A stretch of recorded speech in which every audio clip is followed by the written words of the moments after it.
ہم وہی کہیں گے جو ہمارا دین ہم کو بتاتا ہے، عمل کرو تو تمہارا بھلا ہے۔ حرام کمائی سے جو کپڑے خریدے گئے ان میں نماز ہوگی یا نہیں ہوگی، یہ ان کا سوال ہے۔ یہ سوال بڑا اہم ہے اور اس کا جواب بھی بڑے غور سے سننے کی ضرورت ہے۔ حرام کمائی کے حوالے سے پہلا حکم تو یہی ہے کہ جو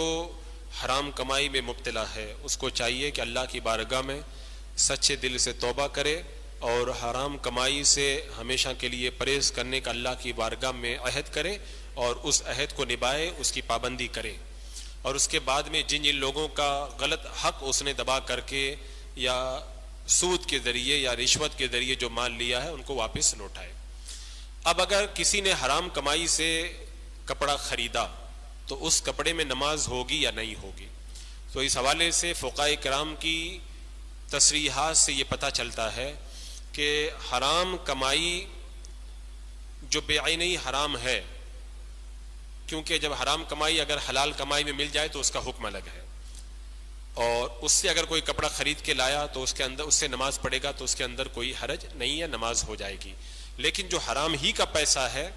اس سے اگر کپڑا خریدنے گیا اور دکاندار کو وہی حرام پیسہ دکھایا کہ یہ پیسہ ہے، اس سے مجھے جو ہے وہ تم یہ کپڑا دے دو، دکاندار نے اسے ان پیسوں سے کپڑا دیا اور اس نے جو ہے وہ وہی پیسے دکاندار کو ادا کیے، تب تو یہ حرام کمائی سے کپڑا خریدنا ہو گیا، اور ایسے کپڑوں کے اندر نماز پڑھنا یہ مکروہ ہے۔ لیکن عام طور پر بازار میں جب ہم کپڑا خریدنے جاتے ہیں تو ایسا نہیں ہوتا ہے، ہم دکاندار کو پہلے پیسہ نہیں دکھاتے، بلکہ ہم دکان پہ جب جاتے ہیں تو کپڑا خریدتے ہیں، اور جب کپڑا خرید لیتے ہیں اس کے بعد میں جیب سے پیسہ نکال کر کے ہم دکاندار کو دیتے ہیں۔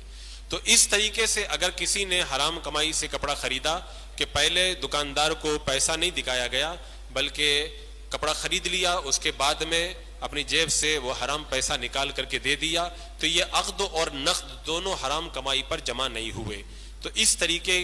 کی کمائی سے جو کپڑا خرید کر اس طریقے سے جو خرید کر کے لے کے آیا، ان کپڑوں میں اگر نماز ادا کرے گا تو نماز مکروہ نہیں ہوگی، بلا کراہت اس کی نماز جائز اور صحیح ہو جائے گی۔ واللہ تعالی اعلم۔